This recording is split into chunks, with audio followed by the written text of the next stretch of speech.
Chicken भी खाया। हाँ हाँ, चिकन तो खाया था। तो क्रीम मार्केट में हम चले गए तो वहाँ पर बड़े अच्छे अच्छे शॉपिंग मॉल बने हुए हैं, वहाँ पर अच्छे लगे कपड़े टंगे हुए, उसमें हम चले गए। तो वहाँ पर एक आम सा जो कमीज़ थी जो कि हुरैन की इसी तरह की जो है वो जो कमीज़ थी, उसकी कीमत 3200 रुपये, 2800 रुपये, 3200 रुपये, 2800 रुपये। साथ में कोई भी शॉर्ट उसके साथ नहीं है, लाइक उसके साथ कोई भी पैंट वगैरह पहनने के लिए नहीं है। तो मैंने कहा कि चलें और घूम फिर कर देख लेते हैं। क्रीम मार्केट में हम घूमते रहे घूमते रहे घूमते रहे, तो कोई भी जो है वो एक एक पीस मिल रहा था।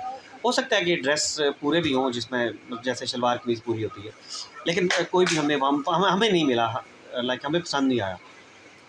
3800 रुपये का एक पीस मिल रहा था, 4000 का, 2500 रुपये का एक पीस, ठीक है जी। तो वहाँ से छोड़ कर हम आए हैं जी अपने घर के पास हमारी एक लोकल मार्केट है, उसी तरह के कपड़े लिए हैं हमने और 3 जोड़े लिए हैं हुरैन के। और अब क्या आप लोग कमेंट में हमसे पूछें